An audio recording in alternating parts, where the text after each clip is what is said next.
Aquaba Farmer Castle 90.3 FM Swano Pay Atna say Yada good ya sam any day eba na watri every year na enya sam ketwa kra ewo o my Ghana mu na Ghana Premier League finally for the past 3 seasons near yentumi amo yan league no enwie ye but for the first time after 3 seasons yan league no atumi abawie ye ewo eye asomdwe kwan so even though 1 or 2 issues ewo ho de ba de nyina mo no ye wie yan league na bibia ekọ enkan a chese enye asam ketwa kra na sede kwaye ye no ye de ho nsam nyina no ede eba na sede eniama esibi ekọ na ho teams ahodo mo kọ relegation a enya asem ketwa kra reho sempa ena aka teams ni bi na yesin konyan ye ba bedi ho nkomo ewo dwumadie so na Liberty Professionals for baba 20 years and over Liberty to me afi no makọ relegation na ye bedi ho nkomo do na ewo dwumadie so abusua dwarfs and so no for the past 3 seasons ni relegation no attracting one na kakan na league yagu na league ya jaipo na nas de ne nemu no finally abusua dwarfs and to me an league ni mu omo so ekọ relegation ye de won sama de ba before no game ni mpodi ye na tese international allies for womo edikan ebuomu ketemu ekọ dadadada na nyina ho nkoma no ye de eba abesom yetiefo ene anopei na ye di eho enkomo Cape Coast ayedin especially Busia Dwarf supporters no womo ere ahonemu no ewalmina ene gia ne de ene enya sem ketu akra no a omo kopie me oboase no game ni bawie ene be hwe sede na omu twi so enya easy cry ne nya beto Facebook no hwe na celebrations no ACB Elko enra ewo boase after say Elmina Sharks ekopie me oboase kotwa kumase asane kodokofo kabako a one want to me anti coach Mariano Barreto wadwa pa na osini place ni bi attitude ni nswani enswani kra after say how to folk ehye wo na games amabbo nyina no boys ne bo no nani enje ho wode ho nsem de atodwa de eba be dan na tiefo ewo dwumadie so na reactions ahodo every games mu ba nyina no ye de babam na Liberty wakonya so mbesha can find the local league mu ba Liberty antumi anhame nei inshallah boys no can Faisal akalig mu ya de hon common de ba division 1 league game set oja ye be ra ho no me pa ye de kan maybe atwa mu last week ne kan wasem say already no wo ba yen zone mu dia bibia ni go start qualify na ka zone 1 zone 3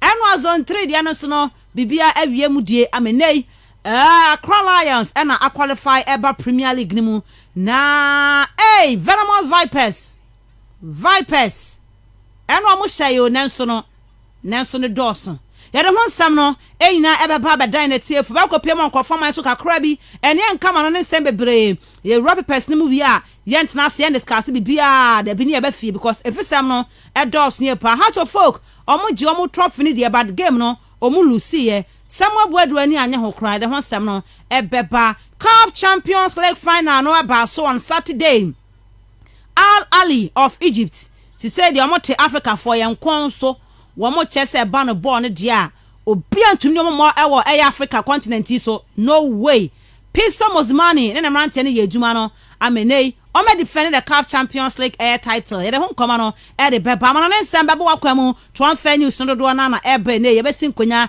na e de hon sem no ebi e de aba medin e de miss Ruby Adams ye bana fa no pay ye the coach of the day and a famous birthday no e de atudwa e de amiatie for any Monday the 19th day of July 2021 ye ba sisi na fe da ka chenya no ye de atoa so good morning. The real sports is here. Neuer's caught in no man's land. It's Marley! Castle FM. The sports king. The real sports is here. Neuer's caught in no man's land. It's Marley! Castle FM. The sports king. Battle formation. This is the finest. This is the best. King of sports. Castle FM. Battle formation. This is the finest. This is the best. King of sports. Castle FM. The real sports is here. Neuer's caught in no man's land. It's Castle FM, the Sports King.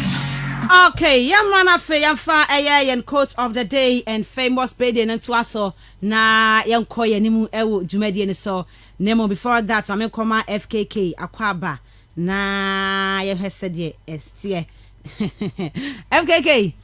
Good morning. Good morning. Bibia wakode ye. Nyame adom. Utumi da ye de. Me da ye. Sa. Eye. Wo da na on table so advance for nyom wo wasuma ho. Oh, me titin sem bebre wo masum. Titin sem bebre. Oh. But we bende. Oh. Titi amanfo sun, supporters sun. So, ni nyina me titi no masum. Okay. Blame games ni nyina bye. But yeah. It's fine, baby. A free bar. I say, do na ja to me say, I didn't yet. Supporters no do na ejuna mo so. Okay, you ba ka won say break we kwemu dia ye be Royal League ni mu ye pa na hwe clubs no na ya hwe obi a performance ye be ra games season ni mu ye pa ye be din come from all angles na ya hwe ne ekoba ya league no e be wie say na ye di ho enkomo ye pa but abusuafo ho ye nyame adom obi ati appoint ati nkabo ni. We can went one kwa asoro e wa ha. Wa hwa. Ahaya na mko. Me dem ko ginem. Yeah. Ko ginem pa anya easy. Okwa no pa na de. Okwa no papa say me ya me pe cobra antembe danti no. 6 now ko 8:30 now be sanity. Your for quote of the day no to about the kite for session here live on Facebook. Live on Facebook Castle 90.3 FM. KASTLE.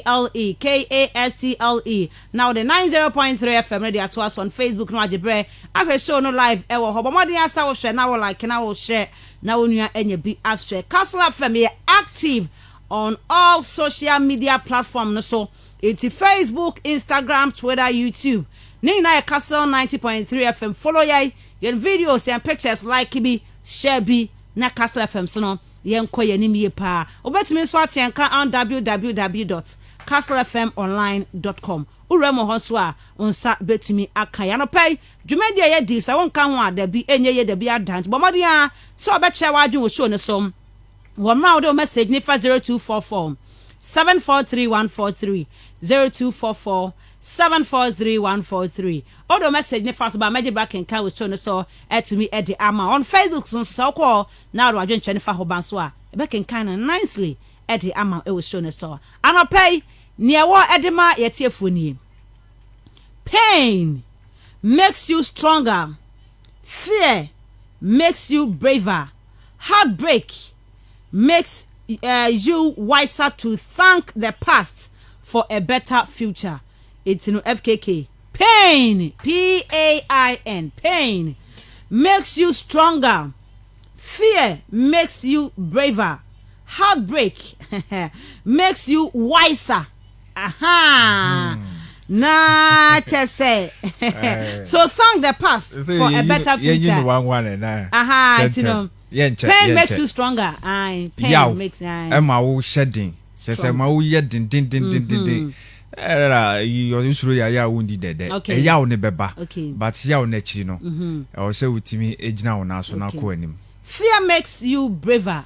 Suro yes the waka no suro so but in this sense nya sa na tie usuro no e wo se suro no mom etimi ema unya kukuduro because fear there rubia mankugo na eba wo but esuro no wo honom esuro ni beba there but utimi ka se no esuro no wode na nso me mam ho kwan baabi a medura baabi a megina ide isi da se mekomani manase meba bachi etu de hwe wachi baabi a wufiri a oba beduru honom na wama so kakra no saade wa beko wachi enti sa esuro ne ba eba be manwa kukuduru a ode beko akọ wanim. Heartbreak makes you wiser. Akomatie die akomatie wa obi a na akomate no ene man bi kan sem bia me de ana medwene wa menti ase bo se na komate nti amane ni ate nti se be ma pa oye papa ka ojiri se we die ka metumi adono na masiesie ni ye ne na tena kama no esan de atwam nti no ubon say ama nyoma ye basa but ya na dodo na na positive because yes ema wadwene mu da ho ema we very careful ema moving forward no say your relationship kwan abefa so a obesa akwa obegina ye pass one no so na wo hu ha obeteki decision nti ana ema scrutinize bebre etimi ebem e bia first one no wanye nhwehwemu bebre wanye nyoma bebre amfa ho eba ya na ja otito mu but utito mu utito mu utito mu ya kakra otimi soro ye ma akoma no after say bubu ye ginegina na so keka sisi ye no ubonsa abama ababesu ade bebre into second one no obe very careful ube komu de but ube ye lot of underground works and sana wakomti wakoma bubu dia Ruby ana ma wadwum sebi ma wani da ho ma we take a very wise decision moving forward no. Okay, entino quote of the day no enene ye dia tudwa ede ama etiefo no entino akomatia ba ebe ma wadwum ada ho ye pa entino mo amakoma ate no mon quote the last part ne said ebe ma we better the past na say for a better future. Yes. No. Aye. To thank the past and say obi wa ohun say ade na basa no obo so kasa bebre but by ebe ma wani ada ho nti eba ne sa you give glory to the past. Ade very very important. So to ani na kozi say me pa emre bi atwam na nka say unsa wo kasa na ya yio e na wo de ma the past no because ka nye no na ba ya enka unsusu unhu sa de fefe nti indeed banisa you give glory and also thanks to the past then you move forward na kwa na wo no nti sa net nti ye mu bi sa de miensan ya wabubosi ebia ba kono na mi sheda nya yi sa de but mienu ne de ebetimi akase ni nyina ya pass the pain is through broken no na am say no de a heartbreak so nya bia nya time bia na I make an no de nya ba crash me no de sheda nya yi bia obi break you heart down on what sana wo de wani atu obi so na final last minute na ni pa no disappointed wo disappointment no akoma me nya experience visa na me anim nukre ana no lady a ka boa The Wales Pulse is here. Neuer's caught in no man's land. It's Marley! Castle FM. The Sports King. Entino ose me boade a mame fa ensi wa hanu ma FKK se de me kan nyina nya de a me boa pa se obia mad okay yenko famous birthday ni so tew ni yanko follow local news nimbra ena wudi ubeda de tie die woni Norberto Murala Neto goalkeeper Neto woni no edi birthday oya Brazil ni na wanya 32 years na oya goalkeeper edema FC Barcelona Barca goalkeeper no oda edema AFC Fiorentina from 2011 to 2015 oba join Juventus in 2015 to 2017 okwa Valencia 2017 to 2019 and watch no ana Barcelona for ekwafa no ekopie mu hono meneng won atenchan as a test again hono mo beda bi intino Barca team say yes onya bi na intino 9 games pen wadama Barcelona from 2019 to date Neto we ya de enso ne udu birthday free Barca hono kope ba bi akwa ubenya ba bi enso no etumi akọ na woni Juve eje Serie A mienu Coppa Italia mienu afa Super Coppa Italiana baako okọ Valencia mo koje Copa del Rey that was 2018-19 season on Barcelona so je Copa del Rey just ended season you know trophy abasa for monsa etumi eka ye enti na wodi ubeda woni goalkeeper Neto Brazil ni no oya Barcelona for goalkeeper no woni no edi eye obede ene aya Manuel Obafemi Akanji Borussia Dortmund abrantie no ene woni no edi eye obede when 26 years ne ofri Switzerland enti we say Erosi na Manuel Akanji ginamu den wona Ghana Jakamo na enya asem keto akra we defender obobo de ma Borussia Dortmund ofri FC Basel e was Switzerland 2015-2018 Obodema Basel and 2018 no omoton no edenema Borussia Dortmund wa born 93 games ama Dortmund ashe 3 goals ede ama wo mo Switzerland national team no wa born 34 games and ede ama wo mo wone Dortmund at the DFB Pokal no that was 2020-21 to ba Facebook DFB Pokal air trophy no ene kita Manuel Akanji that was just ended season ya and Dortmund edge sa trophy we Manuel Akanji ne medal ede no koma okro air trophy no san no mo edge DFB NFL Super Cup in 2019 tine Woody Ubeda one no na AD eye Ubeda na the record signing for Wolverhampton Wanderers Wolves Fabio Daniel Suarez Silva Fabio Silva ne ho feye pa na woye Air Portugal ni na ene akra na nya 19 years nti usakra usa na obobo de ma Porto hona ofri ebe join Wolves in 2020 ya obon homodien ne Raul Jimenez April no wono a enegina ma osi akan no dendenden ede ma Wolves but last season ankoye kura amanu no ntine no eja Wolves wono ma okopiem wo Tottenham Hotspur ntine Saudi Ubeda woni eye mpanyifo na edi eye Ubeda woni goalkeeper Neto wadade ma Barcelona edi Ubeda woni Manuel Akanji of Borussia Dortmund edi Ubeda ena face no woni Abrante Fabio Silva ono ewo Wolverhampton Wanderers no woni no edi eye Ubeda ani o famous birthday no ene edi atudwa ne aba na afa yakofa local news no edi atwa so amyetiefo. This is our own, let's cherish our own. Ghana Premier League is back again. I say this is our own, let's cherish our own. Division 1 League is back again. This is our own, let's cherish our own. Ghana Premier League is back again. This is our own, let's cherish our own. Women's Premier League is back again. Day what dog can one, and EJ can one, the dear Rishimwa, say that day what dog can one, and EJ can one, the dear Rishimwa,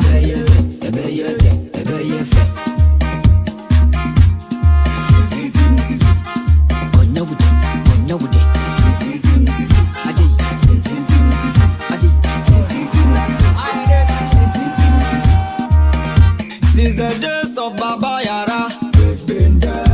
Ghana Premier League is back again. Since the days of Shamokwe, we've been there. Division 1 League is back again. Since the days of Abeta Saki, we've been there. Women's Premier League is back again. Since the days of Asamoah John, we've been there. We've been there. Ghana Premier League is back again. Since the days of Ishmaelado, we've been there. We've been there. Division 1 League is back again. So this is our own, let's cherish our own. Ghana Premier League is back again. This is our own, let's cherish our own. Ghana Premier League is back again. This is our own, let's cherish our own. Women's Premier League is back again. Since the days of Emmanuel Clotte, we've been there. We've been there. Division 1 League is back again. Since the days. Okay, Antino yemfa local news no ento aso anopay yen shase yemfan free Ghana Premier League match day 34 games ahodo a etwa edigu ye no na yemfa ehonsam no emfa ento dwade on Saturday ana games no etumi a shase many Heart of Folk womo enso ne kopie me wosuga kopema wafa ekotwa mo eka no eye baako a Heart of Folk entumi ante bene nyamra Heart of Folk a wini title na wie entina nya ade ana omofa ho kra momfa ho kra entino Heart of Folk ekolusi 1-0 I tell you Yusufu wono ne bo go no ede ama eye chese wafa Heart of Folk entumi ante eye saka no na chese na nya ade a na konkan ye kra de ma Heart of Folk so mo kwodi title na akwa kolusu game nti game ne ba na wie no ko Samuel Boadu oya Heart of Folk coach no na wadwapa wase free kicker ya mo consider ya na nya ade ana esto ani kra ye ntie coach Samuel Boadu. Yeah, very good. Both teams did well. They play fantastic.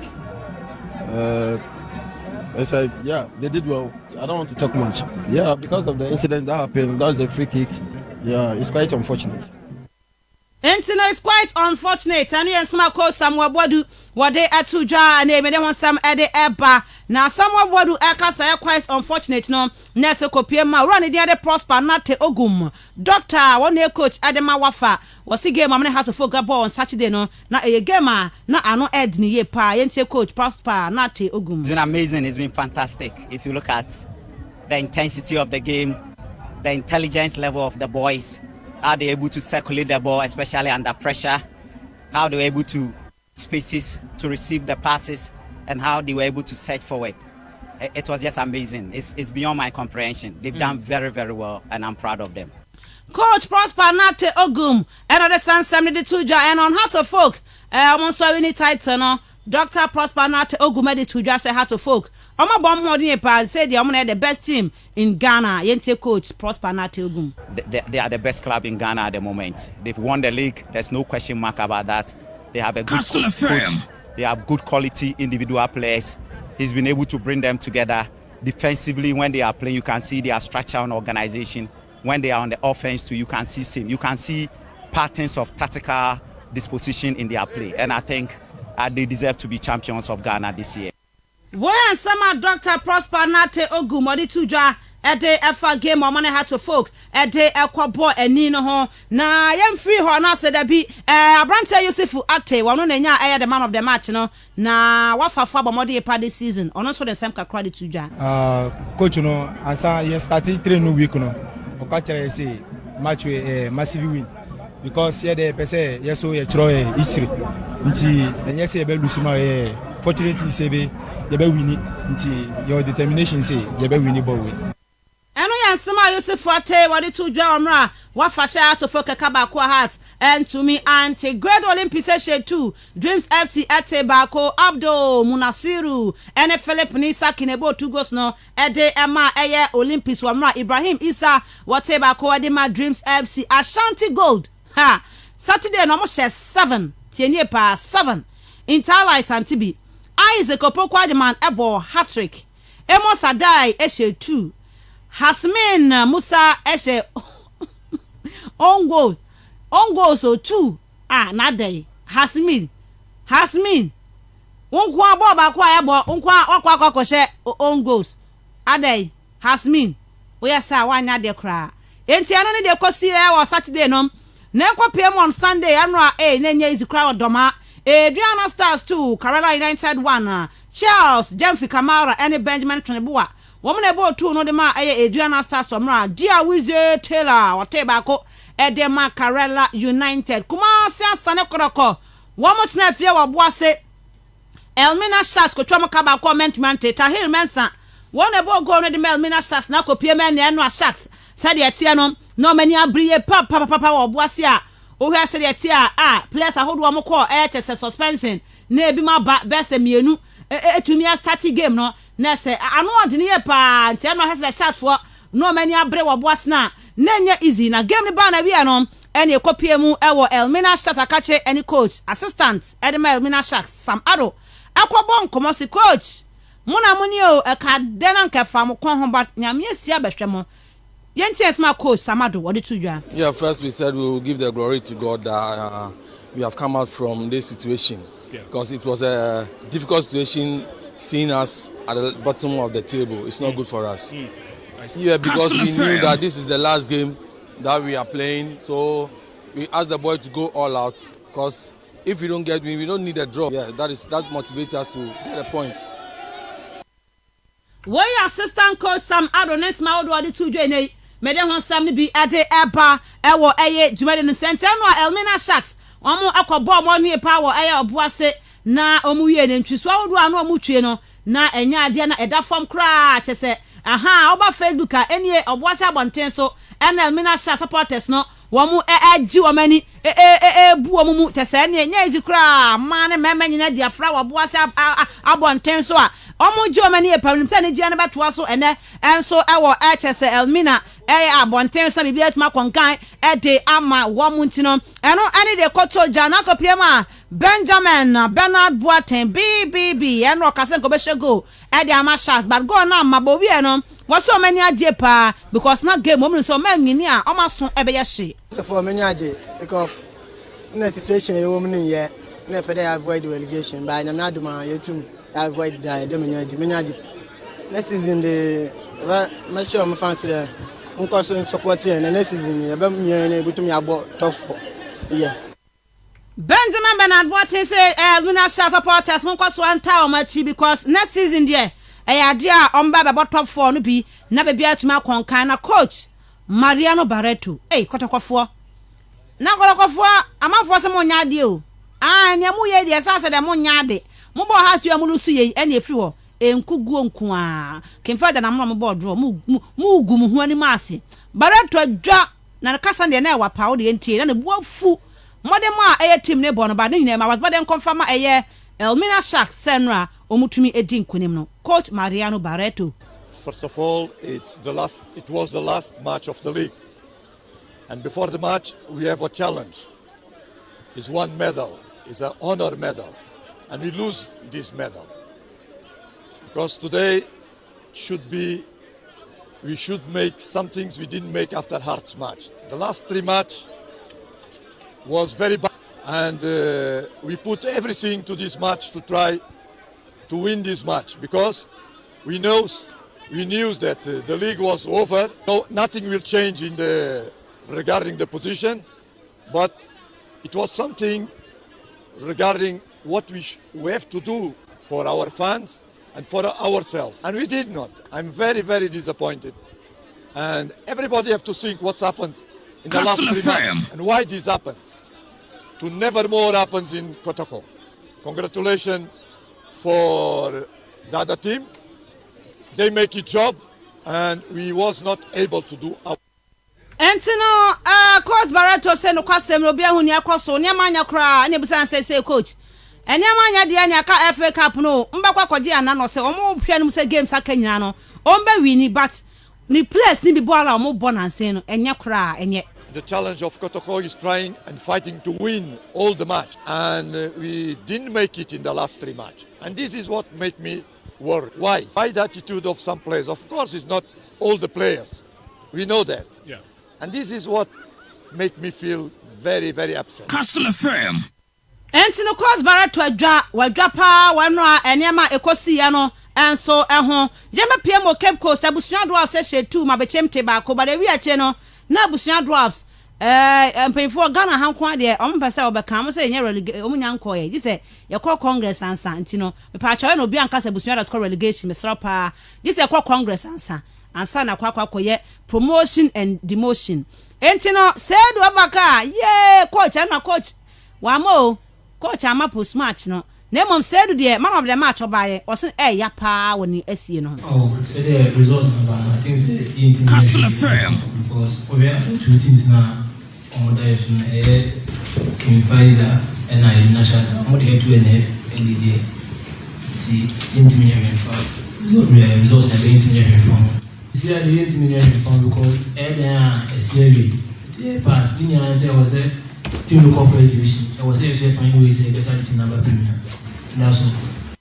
Boy Sama Saidu Abubakar Abusua Dwarfs. One more striker no wade 2 draw and normal game no etumi eba awieye na yantoa so nyankopie mu ewo eye ensem foforo mu na Lagos City sa champion sama 11 wonders team yenu Francis Ado Hans Kofi eni Matthew anim kujo ena share 3 no ede ma Lagos City so mra George Osemponsa ena fei Abrantin de Ganiu Abbas omoti 2 ede ema 11 wonders Liberty ene Kemfaiza game no obia anshebi Liberty for mun kwasha na mun kale grima woman to me anshe Kemfaiza ama draw ene kopie mu na eno mu no ena game ni pa na wi eno coach last tete yeah coach mun sha na mun kale grima no man to me anshe coach ra hu ye pa yenti sema dia coach last tete what did you do?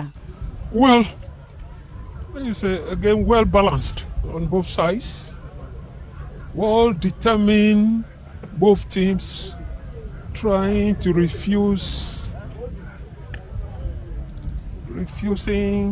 losing a game, so it raised the game to a level where both sides worked very, very, very, very hard, which couldn't go too well for goal scoring. But all the same, the level and standard of the game was very, very, very, very, very impressive. And I have to congratulate my opponent, Kemfaiza, then congratulate my team too. Though we were expecting to be winners of the game, but it didn't happen.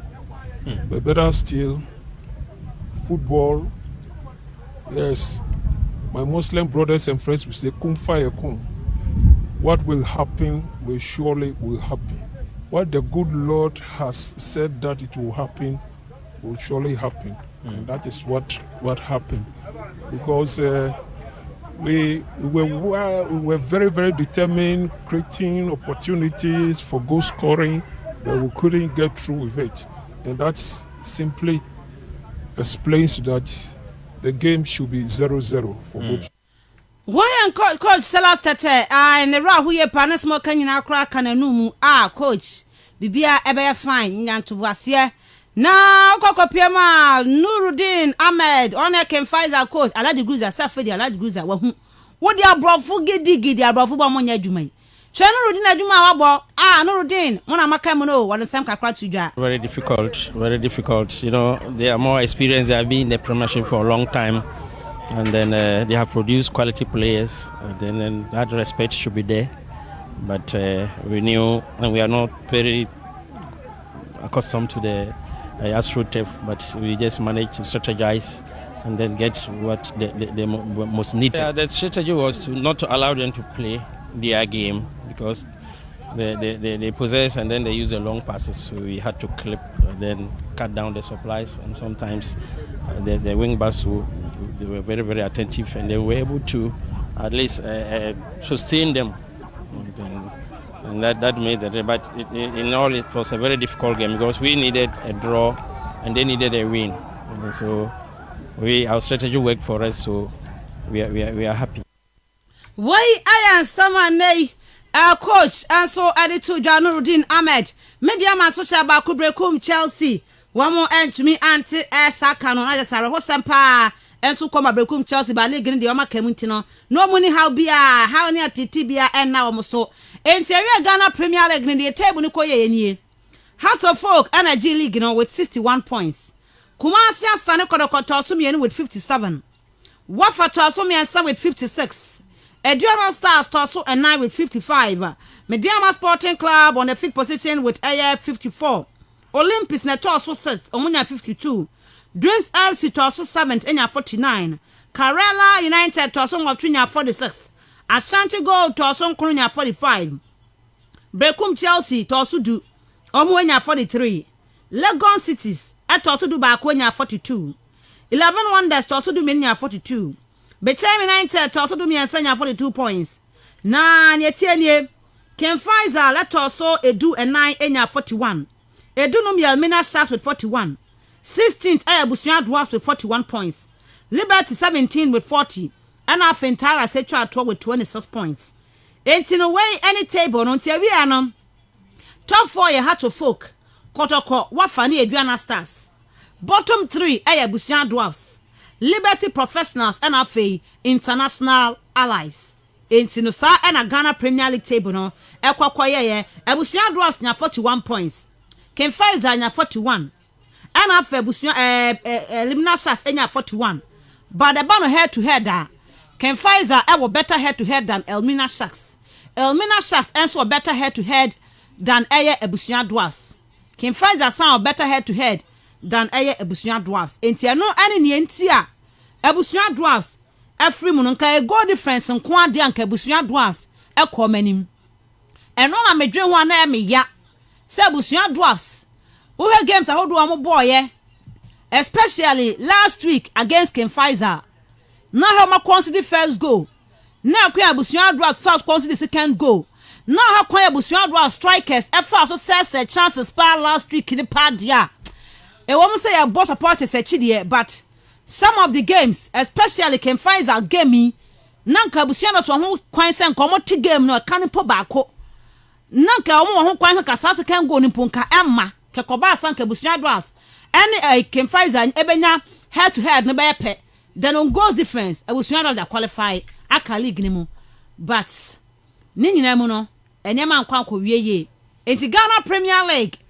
March day 34 na ba wieye ama game season nso aba na wieye ne table no ekoye no ho sema no yeba na aba beto anse so from the Division 1 league ni mu. This is our own, let's cherish our own. Ghana Premier League is back again. I say this is our own, let's cherish our own. Division 1 league is back again. This is our own, let's cherish our own. Ghana Premier League is back again. This is our own, let's cherish our own. Women's Premier League is back again. I don't see a day what dog can want. And EJ can want. The day ration more. Say a day what dog can want. And EJ can want. The day ration more.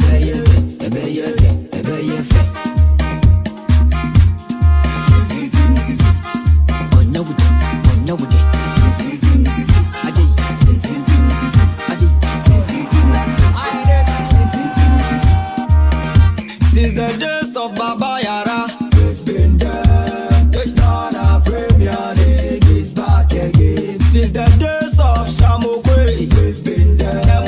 Division 1 League. Okay, I'm called Division 1 League. Grim now has said the Samno ACBT. And Accra Lions and Uko PMA was on 3 now. Omo aye champions Accra Lions me come wasem set for 8 pa me kan wasem nyene na me follow mo den on Instagram me do na team a on Division 1 League team a on the lineup to me bampo best hours before the game. Division 1 League team go to at na ma ya update we brofo star Premier League for ko Instagram how to folk for omo nye kodoko for omo nye go ne buy na nipa kro no na good morning. Yeah, Ruby morning. Near me then say go ne buy na no. Nipa no say go no the picture. Any go no go. Yeah, Ruby say actually one picture quality crowd on Facebook. Ruby, what try you? Very very quality. You want? Enjoy. Lions. Asika forma. One ma Premier League demu. I don't want some there results no. Na ye ni ehho enkomo zone 1. Brekuma Snacks 1 in Swaterman 0. Unity FC 1 Tamale City 0. Start fast by Crocodile Stars for Mante. Techman City and Young Apostles goalless. Kentampo FC 1, Kwaza Warriors 2. Bofua Kwatana 4. Mighty Royals 2.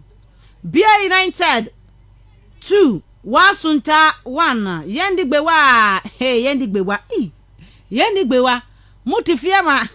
Out to your Kotua Mo 6-1. Hey, Mo Yedu ho. But I'm Koswa ho. Yababa Tomo ho. Pa. Zone 2. Oba Facebook abehwe penalty near but Acheken for no to so ewo asim for su Jomsco Park. Na said yakoye yeni. Acheken shaba kwa squad deportivo ntumi anti Acheken for ni bra abehwe penalty. Aya jema omo ina park pa Jomsco Park de ayeni. Ewo asim for su. Eti penalty na jema eye Acheken ni nie. Omo ene a squad deportivo ena eboye. Na he said striker agent boy echi sisi pa keeper watona gukra we Jorginho no eti no Acheken shaba ko squad deportivo and te was in for so Jomsco Park na Hazakas etna fie Sky FC ko twa mo 3-1 Kaskai 4 fight but mo fight na ko sia go ayaka Nzma ko 1 Wasaman 0 Samates 3 Bibiani Gold Stars 1 New Adubiase 1 Star Madrid 2 Venomous Vipers 4 Proud United 0 Pacific Heroes 2 BYF Academy 0 All Blacks 1 Unistar Academy 0 and tenia en zone results are eto dwane bi no zone 3 Odan Kodoku Royals 0 Otemai Planets ko share 2 Accra City Stars and Shebi Crystal Palace Academy ko show mo baako Vision FC 1 Temayu 3 Uncle T ni Accra Young Boys goalless Dambot 1 Accra Lions 3 Agbezumi Weavers 0 Pando Heart of Lions 1 into where Ghana Division 1 League. And no one some and no said the Okopiema zone 1 Yenyanya will be SCA, but zone 2, zone 3 Bibia air complete and Yemenina and so at me Akonka ever ho. Yeah, we are Ghana Premier League by a way and them said, dear Wizzy Taylor of Kerala United and they what finished the leg no as air top scorer. Dear Wizzy Taylor with 18 goals. Bibia Konkanye Padiamana will make it 32 air appearances for Air Kerala this season and watch 18 goals. Bibia a Konkanye the 21-year-old. I when they Yemanya Konkaman and so when they go canon.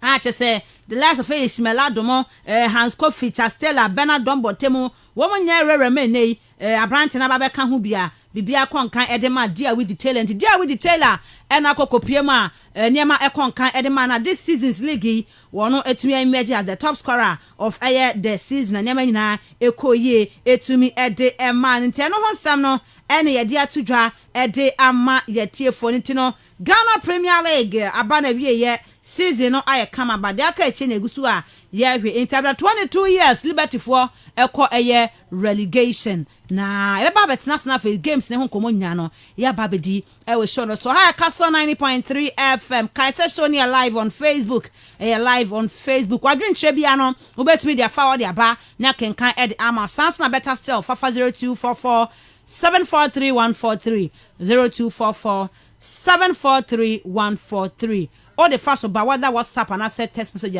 or the first about back in kind at the amount. Celebrate young kid enough fame within the next 10 minutes now. Young confirm and next time kakram famra na ya metina snapping come out do aketche nyano ya fan to us ya basi say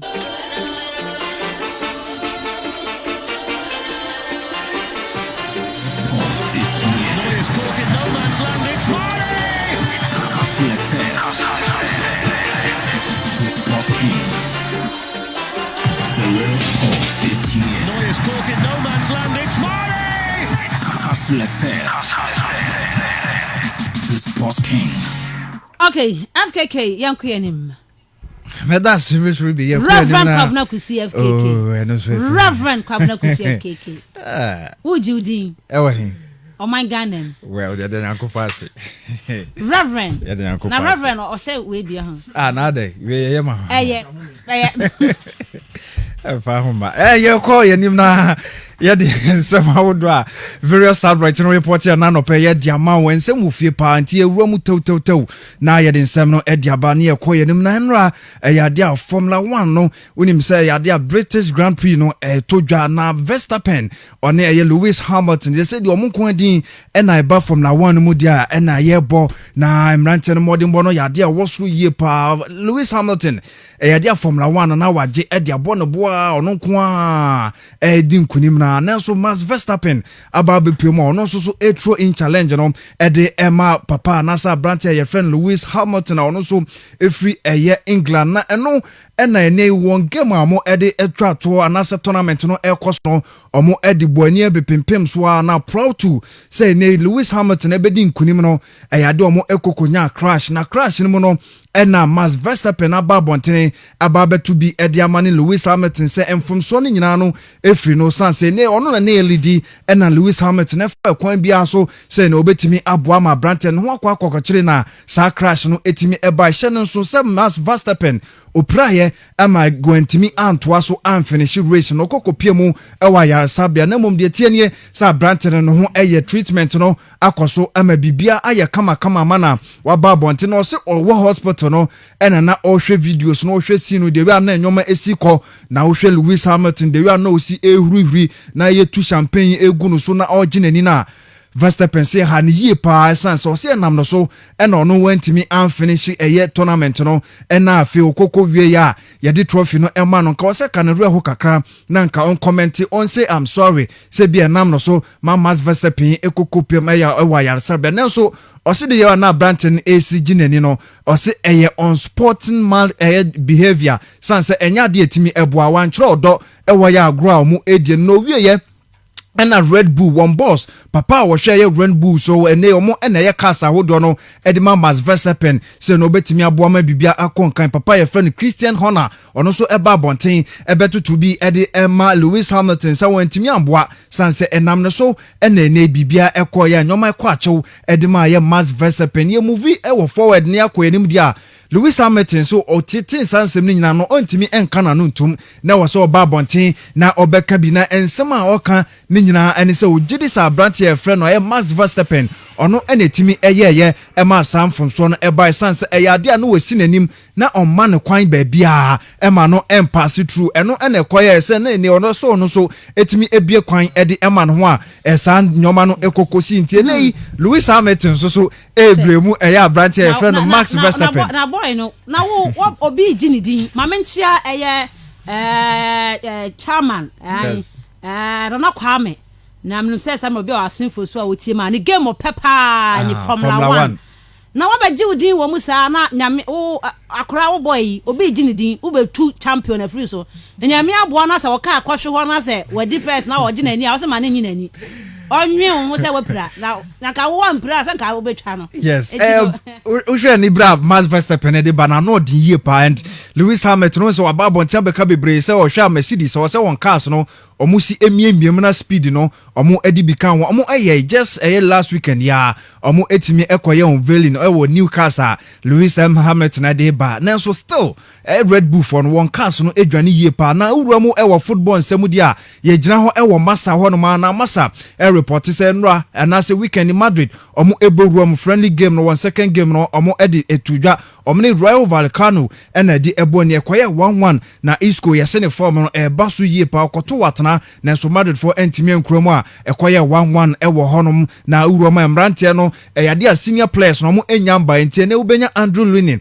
so all that na mo Alvaro Drazola boy Victor Cruz Nacho Fernandez Marcelo Jr. Antonio Blanco abrantie ye friend Isco and Martin Odegaard Lucas Vazquez Sergio Arribas any abrantie friend Juanmi Latasa we mo ene start ye edima Madrid for no nsem kranhye nim kra na so mo ejina mo na so ema mo ne Rayo Vallecano ebo 1-1 ema bibia konkan de mo na ene uruo mu dia UEFA for mo ekeka mo na changes bi ya so mo ede ba na chance ede free eye asion menei ya so mo ede youth tournament bi eba na mo ebebo uruo na ensemfua enum ya meba bebu boso yi changes ahodo no omo so mo hwanum se football no omo ede ba mu a ebeye ya na bibia konkan enti tournament no omo atudin said the future of a football cup, the future of football cup ubehu PSV Eindhoven omo ewomu AZ Akman so ebebo bi RB Leipzig sanso na Club Brugge omo nyina no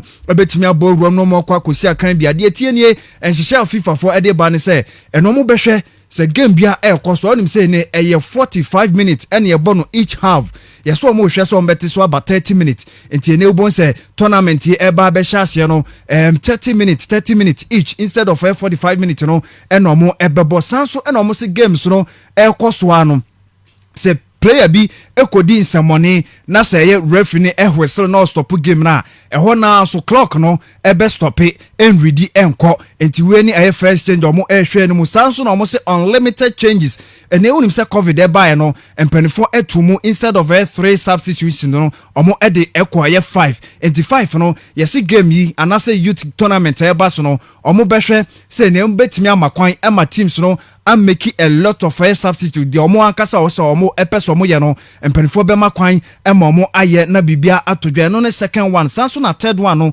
yellow cards omo se omo behwe no omo asisem ene so bi enya first yellow card aba ko pe no betimi aba amana ko awiye this second yellow card no nya red no akọ na ene yeso woji yellow card a ye be mo free game nim 5 minutes wo be ko nchen akwa akotwen 5 minutes na game na koso and 5 minutes ni nsa ansa na ne wasa ba be join game no na bibia konkan where some of the changes are UEFA for omo ehwe no manase FIFA omo hwe so omo edi ebeba omo pese punishment no ekoso the other one kick ins any throw ins na say wo hwe throw ins a wo say ball no ekwa abontena ade a embra no kire se odonsa ene beto se de tie ne se ball no ode beto lines no so na wo de wonan na wa kiki edi abamu na bibia konkan se throw ins no enya wonan biem ebe kick in enye throw a odonsa ene beto na momo de wonan ena ebebo the last one no dribblings from corner kicks won se corner kicks no say was so bunny straight edi sim anase obe pass edi ama o teammate the other side no na mom de tie ne say corner kicks no o pa the beto na wo de ato ani modo na wo so player betimi aba na watwe no na akwa say o draw play no say the ball no ekoso na wo twetwe no enti we ni changes ahodo a ene FIFA for ehwe no some de beba game no na FIFA won ba ko de sa de we aba why you turn channel go say osma obi body ho Asen Wenger dey oye no say Papa Wenger also na FIFA chief of global football or start can say same way nyene e football ya na Arsenal for point one ya fi dey obey FIFA ho do kan na say corner ne throwing na say ye kakra but 30 minutes no we ne de emfa ye wuramu wo ensem from dia João Felix ene Atletico de Madrid for dia baso untouchable in the clubs ahodo amu hwe ani mu no one in back di kan call dia ma Barcelona any other clubs omo eba ne say enya dia branch no ombeja ni mu emana free ATM bobo kunum na papa ye friend Ronald Koeman we coach edema Barcelona ene all charge and the midfielders no say ene was say season eba be chance at least a midfielder went to Miansha and then with 3 goals for the season until from 3 to 6 goals there was say every midfielder bia ujiramu Barcelona and Finfion no Bobino also to me Eddie goals no Eddie Eka play no until Sergio Busquets on pe goal sha no goal shy no also timi Eddie goals no Eddie can play no Frankie de Jong no also mo di goals no Eddie can won play no team midfielders no and Ronald Koeman so wo hwe no say season e ba be start no o mbetimi Eddie goals na kan na Lewis Hamilton and a Mail Online a report say wo mu dia after enra Formula 1 no eba wie no okoji na ni wie ni nyina no ye say dia racial abuse no ekono so yie pa na ne dia na emoji and omo Eddie send no monkey ene gorilla and omo Eddie sai mo mienu emojis na omo de send dia brand no e won Twitter ho and omo church omo adwan Eddie Emma na Ole Gunnar Solskjaer Manchester United mu coach no papa na kasa o last season enyoma nko ya mfa mo sanso omo ansha se ye o say this season o hwe so omo betimi start very well and 7 games and determine say United ebe wini nenso 7 games no ebetimi amanyoma kwacho e de amamu say season no omo entimi enwini trophy bia enfensi won now so na ebusa no say Brantia ye friend Jadon Sancho ye te say oba United na te say munya on veli no say I can little details bi ombetimi awie ansa na Brantia 73 million pounds omo etimi amaking official na bibia konkan e de amamu na wa nkasa wade Coco Golf unim sa Brantia ababa no enya dia Tokyo no obetimi akosansa wa test positive for COVID-19 and won't me enko Coco Golf enya dia okobi enti ababa wa 17 years o se ye ne ye pa na emomembre e won nanim wo mfie bebre o hwe se eye next tournament bia no obetimi apiemu or the letter above on 10 I say I'm so disappointed to share the news that I have tested positive for COVID-19 and won't be able to play in the Olympic Games. As I know kwakwa mo dia kwagina US for any Serena Williams waye mama panyini but obende enti Coco so air na Brantia friend Matthew Berrettini unim say nche okopiemu finals ema bibia konkan edema na nya dia ono so Olympic Games no ono so be ko binteni wa ba be kan Roger Federer Rafael Nadal Serena Williams any ababa wa ye friend Simona Halep so omu nyina no omu enkobi na utiema Timo Werner de say Chelsea for omu nya on be woni konsa ye so on person omu ton nti omu ni nam ti omu ba United no omu bisa ye ton strike omu mpe no omu ya no Marco City sa na ma ya Arsenal ho ase Timo Werner mo amunya ne bia no mbra on bejenum sansa Brantia the friend Erling Haaland no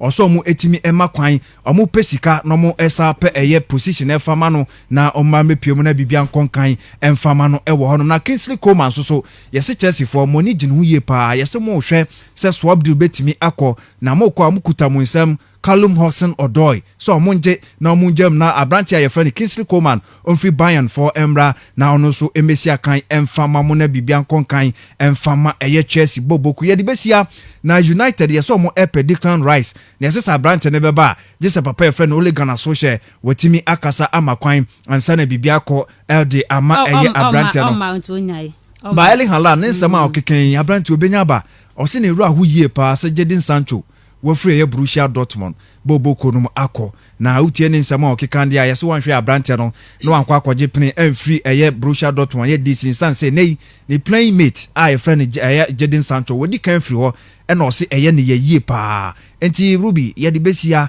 na ye move forward ne ababa be discussions eno akepa akọhwe eyi ni bi Formula 1 wo ti wo nye training man sam nya den wo kọ he Formula 1 won pre ho se obenya bo ni biada wo de me de nba to so na hwe dressing bia wo de kopie mu ase na nya asem koso akwa de oba Facebook Castle 90.3 FM ntia no akapa Riza Balaga okopie mu e wo Formula 1 ase na se de ekokoye ye no na gohwe kaka ni ade a omunya bi na de but na ni je de o ma ne mo na FKK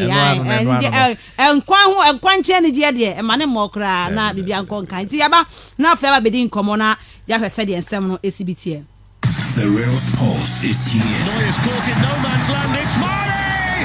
Castle FM. The sports king. The real sports is here. Neuer's caught in no man's land. It's Mane! Castle FM. The sports king. Into Ban Africa had your mom ni bob pie Al Ali. I Oba Africa had your mom ni bob boy Al Ali. And you know, every weekend you almost share 3 Kaiser Chiefs and to me and Tibi.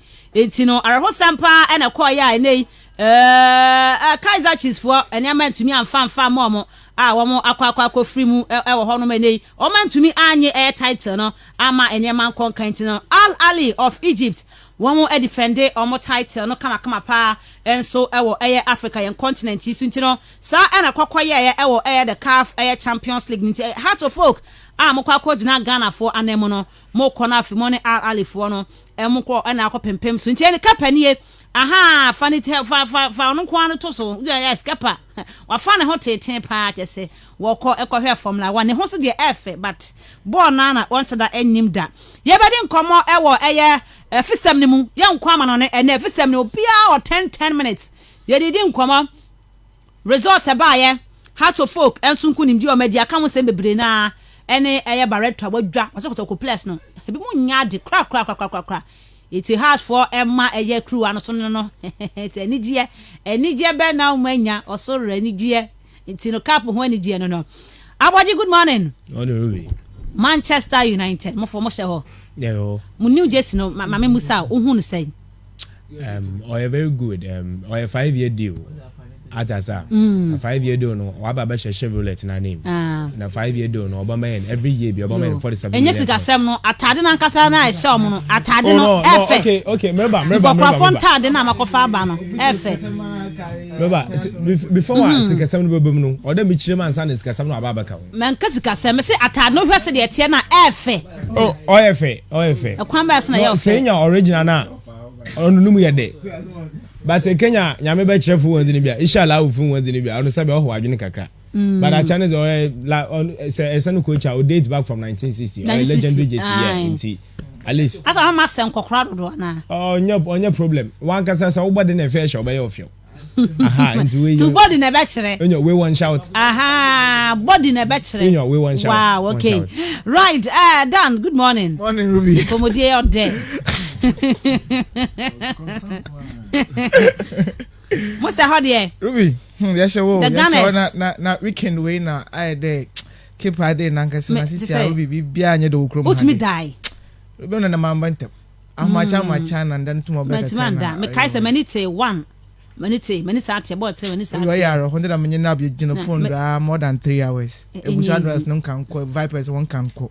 Eba carry myself say when you scan was the brand you. But this is the passion of the game. Ekwana supporters a wokrum had the sports pandics on sports fraternity what you to me support the team no.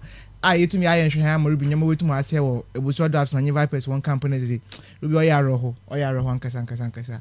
But okay. At least you bottom na yakuna you to me discuss some of the way you be kanenpo you be say juwade inde you be boem na ya hwenya motum na call etewa ma draft nyamo to man na Vipers nyina Ruby.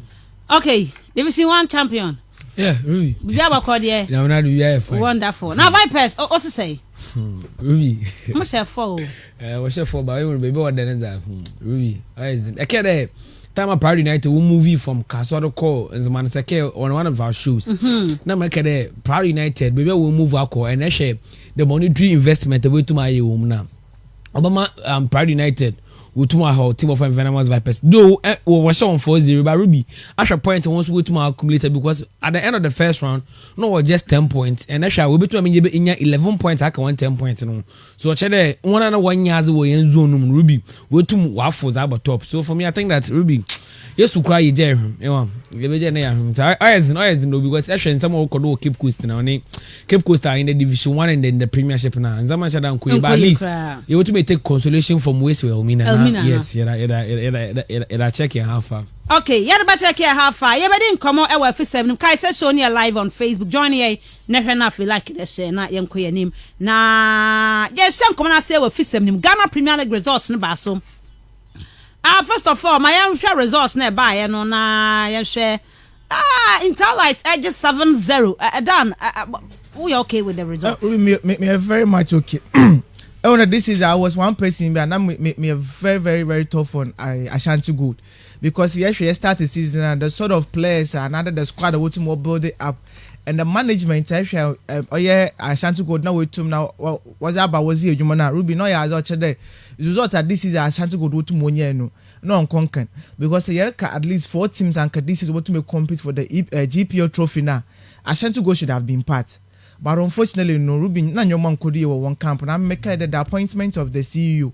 Dr. Kweku Frimpong Nebano. For me, he was one appointment. He really costed the team Nankasa from the onset, you know. But fortunately for him, because Nepal no club president, you know, up till now he's still at post to now or Nejuma. But we say extra season Nankasa the Bonda Ashanti go at a point in time. No what moment some glimpses of what they could do. Because our matches be no too much goes be bree. Mekai pa or wafa also. I think 5-4 or so. Now it was some goals into 2 more. And so extra players are not more available and will be not too more concerned. But some of the players really disappointed Ashanti Gold because extra Kojo Mwako, for instance, was a player. He got a chance to be playing the national team. Ruben Kojo to more transfer any experience or to more, especially moving from 11-1 they say to Merba or Ashanti Gold. No, a lot was expected from him, but some of these boys were now were disappointed Ashanti Gold pa. And then one goalkeeping crisis at a point in time. Robert Dabo now but there be one goalkeeper be from Burkina Faso friend by I think Belawo someone he was actually not mean Obi Okwedama recruitment to Mozi Bay. But Ruby all said and done, Washington Alex by 7 goals to 0. No, for me, that Ashanti goes is what now when you're a very good marker. Ruby not goes to what now wash a bree into non and Yemi and the entire Lanka said they are one team so they are known there to consider a lot of goals. Even though one goalkeeper Henkwanu is very good. But in that particular match, the mean team in China Motum not occur against them. But besides already Nankasana, Wako relegation to they were not fighting for anything. On 2 own goals, are they? We will tomorrow game. Abechina Yohu be so Yenja Motum non. But I think Wabo home was right. I'm sure general impression or the overview of the league season. Ruby. Honestly, in few words, you better take every aspect one after the other in the course of the week. This season league, I find that it was very competitive. Okay, at least because actually it took us at least last but 1 game. Now Accra had to focus. Our league champions was winning league, you know, and then actually the points build up in the camp. Looking at the relegation battle now, he had to take head to head and sign a team in to work relegation. And then now at a point in time that actually the final day in the camp now, so we no way for relegation zone. So he used to watch Okawa. Not even the dynamics, you know. League in this season, Ruby said, use one word that I can only use the word competitive. This season, league in the 2 years in the league. So in terms of percentage, now, in terms of percentages, I think there is more room for improvement. Okay. But I think 60% would go for the Ghana Premier League. Right. Okay. Nab, my memory also so yeah. Ruby, I think season, that yes. Actually, Premiership now. I'm telling you, Daniel can why very competitive and actually even the start of the season now. Ruby, Obez never get a team able to manage because at a point, actually the dynamics on the table. So for me, I think that in the Ghana Premiership in this particular season, Ruby, we to my competitive year, players and actually at the kind of games we to me Ruby wait to my actually the defenders in the now. I think that's why very good. No wonder a player was 17 league goals. 18 rather. You to me as I end the season. So I think that it has been very good because gone are the days every season, but we're not be actually 13 league goals, 15 league goals, not actually go king. At least and there. In as much as an American about 3 seasons in the young ball league new win this particular year to my but Ruby wait to my very fruitful year pa okay our J also dear percentage no now I say yeah Ruby I think that mama 70% okay Abaje yeah Ruby season now season you know we've seen the twists and turns of the season. Be away to the boardroom points was here. Juma also we say common sense was here. Juma ningi na work you send there. Sabi our empedena ebe apply one number 6 no. Nyaman ko yama and it has become one season majority of the matches spectators and park. The 25% so I want to more bombs we were all eager to go to the field. Yakwa no so mo kakra do bia to me no obi anu at least obi ahun do obi anu bozon ball was so honum. So it has been a very good season on honum. But then going on forward, we expect the federation and association. Association. The association. Yeah, the association spearheaded by the president or another chairperson of. You can say no JFA, GAF another by there. GFF. Most of monti asie. Yes, sending na mun pedi most sanity. He expect the association right. Spearheaded by the president and the chairperson of the the Obutuma Bibia Konkanon. At least even if so Wobesan Yabasan Aquapark view, let's say be able to move from 25% maybe I was 30-35 to 50 na say Obutuma Bobo. Okay. Yeah, okay. So in all no be my say. Oh, no mama 45%. Boy Jesus. So listen no controversial. Ruby me controversial. Controversy no be no simple in a sense that say I want some to win one. So I want ka san twa fan code federation na. I fan code association na. Me hit sisi na Reverend FKK oh dem na oh dem oh dem me das me dem na de tie we mean to me fa very konkoka say very competitive a bit competitive okay. But on the field of play for me I think say we saw some beautiful displays squad the other players you know echro mo money bo mo chro mo quality say with time no betimi a even though say a game no e konchen e races eche pa and coming back you know covid so ba be see kwan kwakra but ni nyina mo no me hwe that aspect no they can say and the man here competitive but e fan nyoma room referees omo decisions efin so nyoma bia no mo eye ne other aspect na amana made that very competitive okay. No ama who and the other thing so in a match of conveniences and ebem sanyo manu be game Ruby sanyo manu be game untimi nkasa very competitive sir okay. So me fan sir enka but the mere fact say Ghana for a long while na yen season ye boy yen no na this season ye wie ama say Sanchuan so no ensure that endorse we who a lot of protests even though say some few ones be able be run there but me say a honum na efe no etimi eye hu adwuma ma yetwa edi from so I feel say on that stand no metimi agina so now at least 55 there nisa esefata 55 so I don't say honum 70 no now okay right etino ya bana be games ni mu the final day matches ni ehwe ni me call so e the final day no e dan na me sha say free so Ruby final day matches wotum okodo I think in that menya abotar follow a lot of the games ni mutum okodo pa and then from the various venues ni na yetumi atete a lot of issues tum na okodo and then na me attention kase now Cape Coast Robert Mensah Sports Stadium and Cape Coast stadium yeah. And then match is now the result of botum happening and the 3 points in the drafts now botum na wahwehwe and then afterwards you know when staying in the league no but depend on the result of botum if you oboase and also botum if you so ga coping wetum na waba into na obi a follow drafts game nya so no attention na so Accra Sports Stadium so because 11 wonders and then Lagos City's match no result of botum haba no so if it goes in favor of 11 wonders even a drawn game for Lagos City's no about push one into the relegation zone. So now my attention will bring now what I'm 3 another these 4 venues in do. And then Ruby, if quality was so Ruby, we don't care about it. But at the end of the day, no say the analysis will tomorrow call now. Actually Accra, another the greater Accra now. You can talk about almost about 4 to 5 teams tomorrow within the Accra region no. I will to na warbo. Inti Heart of Oak one last match boy against Bechem no.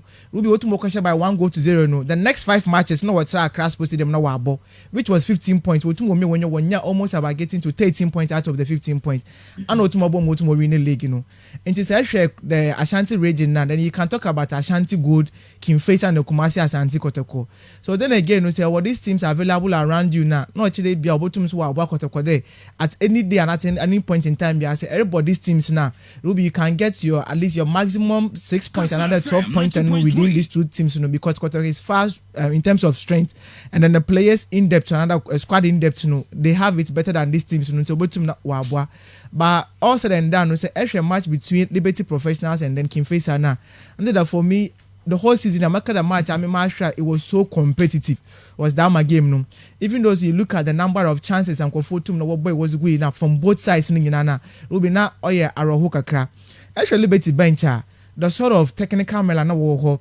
So last time, the international acclaim away to the win. Being the technical director of Liberty Professional. Ebehwe na na ndisi na so wotum akwa fan be don to mbobo ejuma no.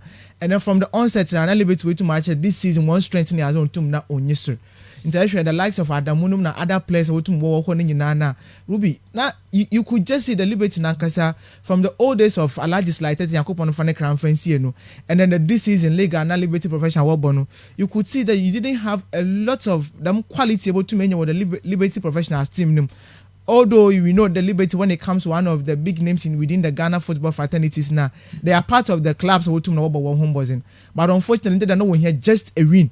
3 points one to now also secure one season. No. But Alhaji Gusto showed that yes, when it comes to the Ghana football now, he had that resilience, And see, after what more clear that a cow to more than the one as in no players were much more determined over to know why you know. Into Kwame Peprenum, Eshe Zuberi these other guys and then formidable goalkeeper to more if you come as Ante Kotoko. Oh yeah, Dan Lad for instance, he was superb. Automobile signing for King Faisal from the half of the season Automobile, and these guys gave King Faisal them solid team and no team that watch no. So the last end in the players and guarantee interview, yes, even though the club was one call in terms of salaries and then one winning bonus is on to Mombano, will be at this point in time, or the fate of the club no waiting at stake. It was once Casemiro 20 they are going to play their heart out for King Faisal and they will play for Alhaji Grusa. They know how much upon waiting to invest in the team. How much we all felt today at a point in time, Alhaji Grusa why you paying to months and normal a been to Momba team not on for money. But you could still see how much Papa he was so much deep neck involved. Especially say Obi share match maybe against Kumasi Asante Kotoko or Boas World 1-1 no. At a point in time, Ruby said Alhaji Grusa need demeanor or the match now. He was very, very sad. But at the end of the day, no team own your draw, no team or secure and stay in the league no. As a team not wa Alhaji Grusa no the boys and yembo on about because you start the season Ruby say you pinpoint any team you work relegation now. Straightforward, most of us would have tipped King Faisal, would have tipped Karela because of one previous performances. Okay. It was so that we knew them from the past day.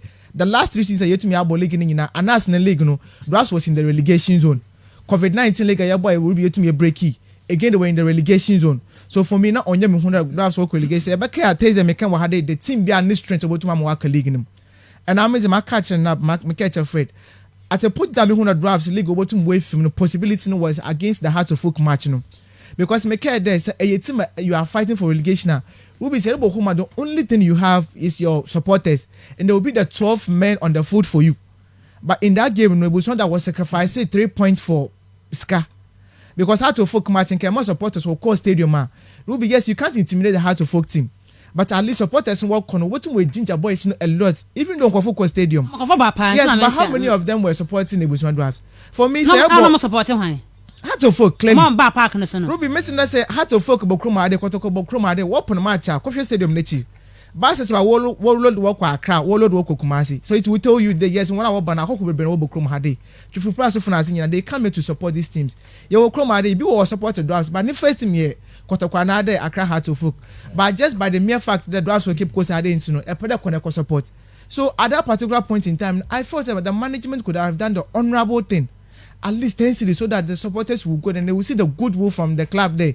Yes, watching supporters on the wall, but will be the blame is here to me from just one side. For me, from the club president to the management, I want to know drafts to the supporters, to the playing body. To some extent, to media we are also part of the problem because a bit more what the negativity aspect of the team in question will project. And anytime behind to measure bad energy to measure team Ruby, it doesn't help. It's minimum day in the subsequent days. You the reasons why I say we should have team win to one koi. But then last week another weekend matches for me, I was very happy for teams I want to work a league in the yeah. And some clubs they knew from the onset in the second round. Ruby, you could see there were some teams that one wasn't born, they just had to match up what was called name. Look at 11 Wonders, for instance. You started first round of the league, Ruby, one of the best performing clubs. Yeah. I think we're really with 23 points or so 21 points. I'm very, very sure. And yet to be a best second round, about some to Moses. Performances are in the walk away with mobile home. You never say, say, awareness and Yaza, but no home. Now, but home wasn't. What sort of performance was the man who Cape Coast Stadium? Matches are we expected over to now we win what can lose at the end of the day taking a cash shake up so to more card no Ruby no super to now one boy. So for me moving from coach Ernest Thompson, coach Nana Pro to Orco, Ernest Thompson's assistant or to Mozebeno. From the Ruby, we didn't see any improvement to be within the team. Oh, are you sure? Because I think say the Amaya can't say me. My member coach Kukudazi. What games or by Bebo yeah. I said he did very well. Games I said I can fight that game no. Any the only game man, not about 5 games. And no lose here. Yeah. Oh, we need 3. And I'm gonna draw 1 against Heart of Folk. And I'll lose it to I say no, on your points, pa. The me reason America came there. When Ernest Thompson wrote to Moji Edumano to no, that was the very crucial stage. Okay. And the boys they've adopted so much the coach in the season, virtually not whole season in our way. Into Mr. Kukudazi Otum Orbano, Ruby, he was going to bring in his own different dimension. Otum Ozama boy, no, Ozama boys, no. One, you share Mr. Kukudazi status.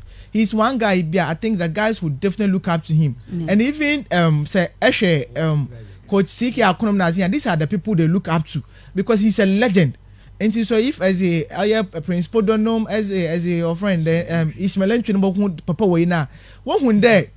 More or less like a legendary figure bia other one so pressure kakabo na waba. Oh, okay. In the very first 2 matches we be able to na performances na yim do have so to more but one free flowing football no I shut down because the first against Interlights no break yes opposite the hand rights was about team nim e ho na memory maybe because of the tactical formation wotum na was but again results in 10% oh yes results do to obey but me for that one na wotum start age man na wotum oje adwuma what to the reasons are oje adwuma what to okay for that one me feel there went to one board the course of Ebusua draft. Na American maybe subsequently able to me nyambro na yetumi ahwe. Yeah, teams nina. Yes, went to one board. Yeah. But for me Ruby, I think Mesa McKenna, the competitive nature of the league and the match fixing allegations we to work on one I work a league really they deserved it. Okay. And when I want to work on because Anka Yere Kanokora and teams able to work their way out of the relegation zone now. Liberty Professional wouldn't be team there and Keba consider for the relegation zone. Uncle Dwarfs Markan in the last 3 seasons senior Ruby Wombo home wasn't.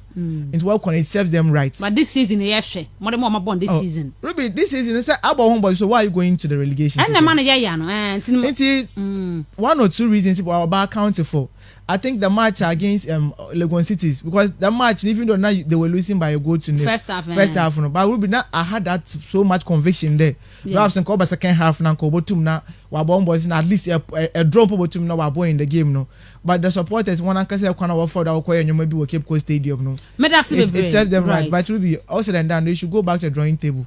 Then you can able to now yeah drawing board no say because so aba. It's na won seven no abajima me na so na share weekend games no na how our league ni be wie. Yeah, Ruby, I'm JT for you na munko. Now season be in a very grand style. One of Bobo one was na come no abo one was na come. One of Bobo was in way film no abo was in a film. That my dance can for the past 2-3 years Wabaseno Ebusua do have to look favorably then call relegation. And that Fufi into man to Tampa was one of the quite fully more on. But I don't program na many be musun said I nya because South Shasa to a year a bit more match day 14 maybe more match day 15 na COVID day so say so match day 15 I don't say one of the games so match day 15 was the last COVID day no more 15 points and na be able to master santi no won't be for first one no kwa performance think said they were going baby ambassador baby we ni Nyankopon na say we like no baby asade no Nyankopon be 2017 Ebusua Dwarfs eto fort 2017 and it go to a point call as low as 11 position but I'm fighting back but also for then you know say no program for come say no money you are looking no you are looking at it from the perspective there you know season Leicester City go relegation the following season Obeji League the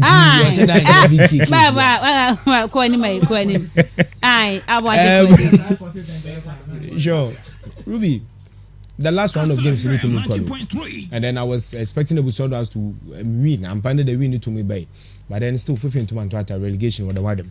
Now we say you can share the form guy that is for the last 5 matches Ebusua that's way to my bar. The only 2 teams are what's in Ebusua Dwarfs. We are Wafa or the 3rd position, near Adriana Stars or the 4th position. Points don't watch the last 5 matches done so well the last 5 games. So what happened? Even Karela full lose out of 5. So what happened? Why didn't we progress and why couldn't we progress? You see, Ernest Thompson left when the applause were high.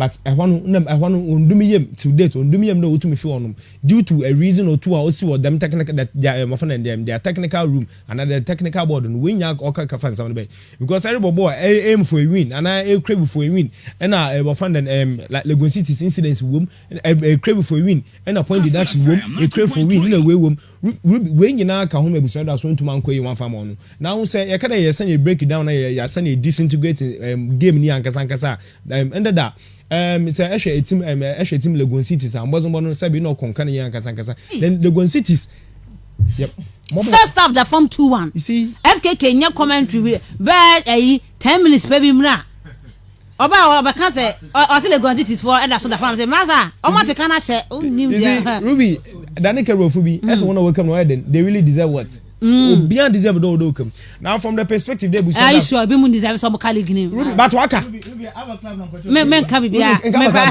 ko anim obi waka but as all more million there from the perspective of Ebusuan Dwarfs some key players sabi relegation we to ma bo no yam Dennis Nkrumah Kosa oyam your pa de sabi Nkrumah Kosa we ko division 1 Simon Nete oyam Onyanko division 1 no na baby we I bako Congress answer and I want to me who say be a place above de be ambako swat na dwarfs and also another aspect on a different the kan ho ase Ruby and me do as position abadi omo eto ho omo get teams no mo air relegation na ho bo mo nyankoi after Congress obako it is a Congress ba no okay number ko no obi a waka no after Congress slow you know Ruby the tennis certain key players are wotum wo Ebusuan Dwarfs because a player like Dennis Nkrumah Kosa wasana ke poster boy ozam Ebusuan Dwarfs na sabi mbozo no owo suri ankasa but enyimanyimi after Congress dem ware ka no obotum wakona wa sabi wakwaka wa adwina ankasa but as and when and as to dem obotum atena club no mu wabre step what one relegation or one so obotum another subject for negotiation on another day Ruby so oporo one place or better on question one contractual issues and most of the players in here one season was signing into after season ankasa no yaza onya zanka obati no e bia na club to consultation on one extend that fine but the good key players you who are there Ruby say when to kona kwa brochira other teams are around Elmina Sharks were had they are some profit keep course had oboko omina so it is something that in yenyimu kromade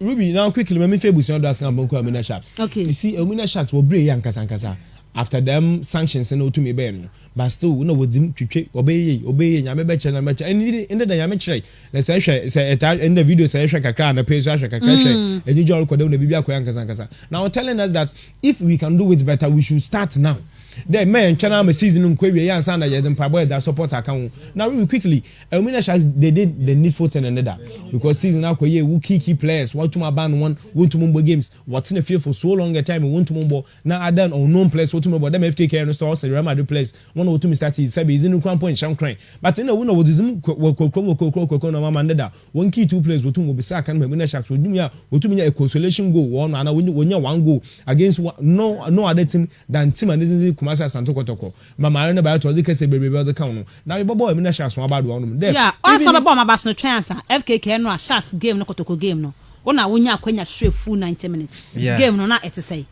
well it was a game ubisami appear what I saw na a good game for me Sharks started from the blast of the whistle na almost started said my intentions you know and I say intentions no very clear so I'm call for a victory and I almost started asking all the questions almost creative chances for me where chances be more SS and I outside 18 inside the 18-year boss almost say Bernard Boateng onyinya ono kwan onya be two clear chances or say nyina o maswa na enambiem so for me it was a game Naksha said ready say on be call with everything on be ball with everything and they were no much defending after so munya goal no bibia be ye clear na kotokofo deal boni they no person mo ya ne some person to omka and we changes e buy Osman e buy or ye dey or striker Evans Adomako babe bobi ono so ye dey on say striker so atiase enti no sa ne etie enti wo hwa I think say Andy Kumi enso so enya ball ni bi boy and wo hwe kotoko up front na still wo hwe sa changes here striker no airban no strikers mienu nyina airban Osman ene eya abranti a ye fe na Adomako mu nyina airban no omu nyina e pass forward na still a certain Fabio Gama ejinam Emmanuel Jemfi susu ejinam na Bilal Keita ono susu e ba be bobi so it was something na bibia chese kotoko no munya ka omu beti but I feel say Sharks defend baby anaka no minute anaka ne de omo ye a lot of the defending no because no more your match say one goal no so omo ntimi she be count there then they should protect it and duly omo protecting very very well per what I saw no me ntimi read a lot of minutes about the game no yes for me ground, for what I saw so uneme say me hu bibia meka one hu bibia ne yan fancy abaje ko animo Ruby nti dem akeke we to my climax Sharks game no mamon call Legon Cities na mombo Hans Kofi na bado Hans Kofi from Wafande and team and Zenze Ashanti Gold na mbozombo no owoso ye yankasa even say baka game the game against Ebusion that's Wahana and the number otumu the only consolation goals ma Wafande team Zenze Ashanti Gold but na mbozombo no woso yankasa interview as at the time the post match interview no ye no koto izun common na ebisa na go kin na also go kin ampoje wasabi I don't go ko amana hwe okroma but was the mobile pay Legon Cities in the first 3-4 matches no otumu share the needful and goals was more akonti iprono sabi otumu obe na obejimo no but no do sane number brother and pass wotumi shana manhye bi obaha wadwena ankasa and Hans Kofi enyimo Ashgold no osana obe oborezi ne tempo no with team Legon Cities man Legon Cities me yekan still leg no aka ma bibia botum wakonka no ho no nti Ruby we all said and down e bobo team senior wa abado won na wakam ni nyina not forgetting Alhaji Guza na ne team Kimfeza because Kimfeza dey bia won na won ability one but Kimfeza did this season where records be na gofu hu okay in almost every single game ya na wo shego oh okay in almost every single game ya na Kimfeza shego we nye win post lo be shego okay nti I wan ye azan na sabi na yenya yentum kwa because prior to you be start the season ye we end the session the pre-season matches na Kimfeza tuba in almost every blazer match be shego no mo first game no mo call wafa na 5-4 4-3 easy cry nti more than Kimfeza but match an average of 2 goals nti say kada the season na kasa ebo season properly in 34 matches and 34 matches they tum we bia almost half of the matches tum we no the average goals Kimfeza tum share they were 2 goals tum share honum telling us that on any given day say one defensive wise so tum ye adwuma want to na say tum concede more at least more tum match no tum sustain one and indeed the season kwa we say tum kwa yankasa one ya basa na bo goalkeeper ne dan lad na bado no tum create team na ya mo ne manager na aba so na I don't say bia kwatokofo so mu tie ya mu guy na man call Kimfeza because na ka ba say so free break Chelsea buy na ka obetena kwatokofo asai ya gbakọtọkọ abado ni agent na wire because of free break Chelsea ba na oba bet na bench say be ha wadwen so player no no modern on mark Kimfeza to man for na man no ya kwatọkọ ya remember ya kwatọkọ botu aka wo monko but so onye important negotiations so to mo koda nka still what na bench mama get as bia ona ya Kimfeza for PR oji say dan lada they all kan nyina no ni agent betimi abibia ba kotoko the onus lies on Kotoko. So me jana manafo. Would you say sir dan lad move from Kotoko to Kimfeza sika bi bepiem. Alaji betua. Alaji tua tino abaje ya festival hono ma me na e betua so. No yeah me this no years kana bo mna Sharks about they wetum for the pride of Central Region okay wetum one system one kweten one ka wetum obama stadium in sebe for so kakra wa ba ho no yenya obama ma dey in obama but ya bon pay the ban bo ho no wa ba ha no chele festival ma me na ya ma me na e kwa na fei wa rapene ape wo ho na ya fa course no in the course of the week here e be dey nkoma hodo na Ghana Premier League no you be hear the general overview of the season na ya said ye ho sem no ACB etie na mom ne high sense air conditioner super promo no 26th of July to the 8th of August and I shas here high sense nema ye papa eche wonim say nei Erosi wo mu TV ne ba mo kan na mo ye mo tete so ma wonya bi to ye ko hwe eye Eros ni bi ni aba ne say AC no promo na shas here 26 ya na kwaje wo de ne bo no da form ye pa na hwe August September October ya na show e wo ho ye pa ntino kwaje AC ni bi ne bo no da form kwaje bi ko bo fie na efie anya kama kwaje bi ko si fie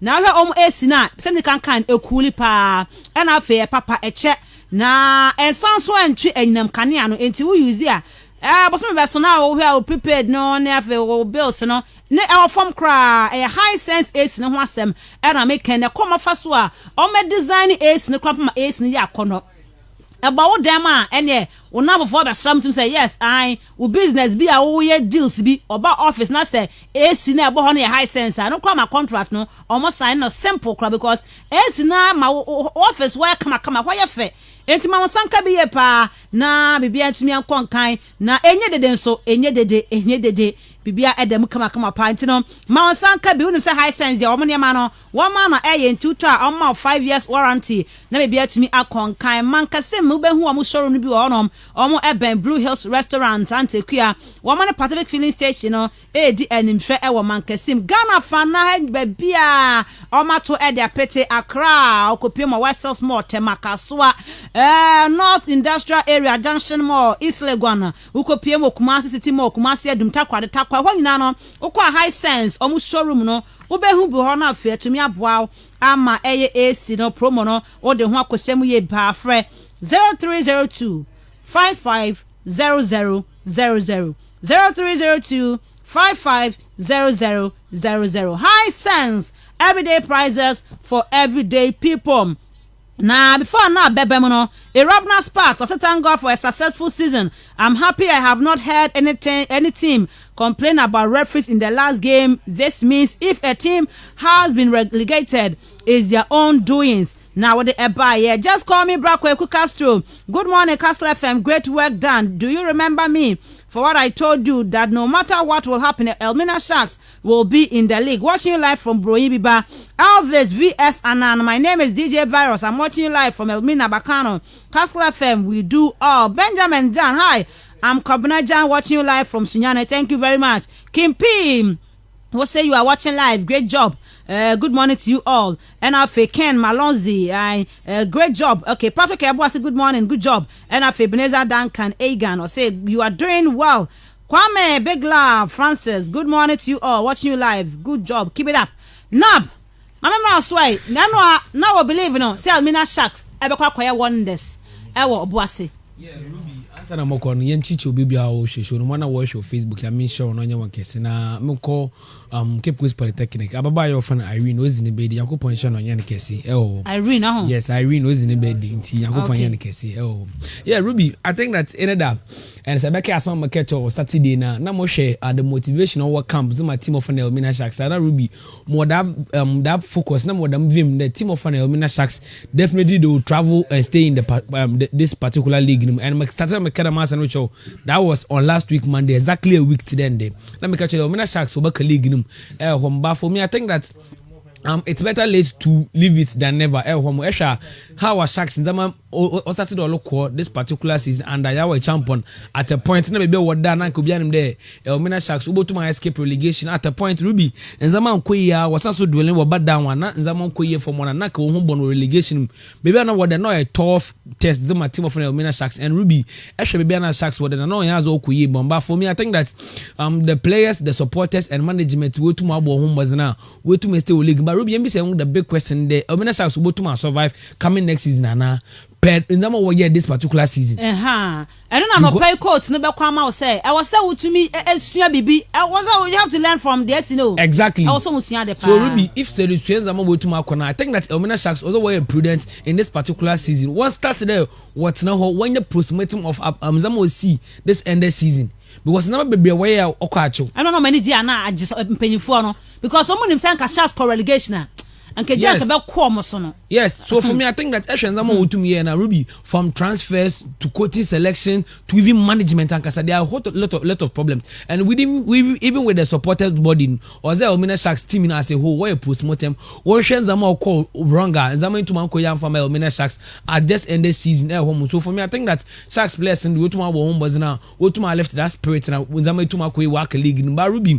For me, I think that players and so band and Utum come on over back. They played very well because in the share I brand just at 2 minutes. I don't know cost that ball in the 18 years boss.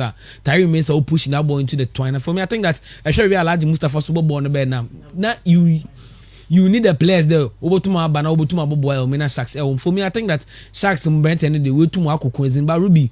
Yakasa Cape Coast Mysterious Bushwan Dwarfs.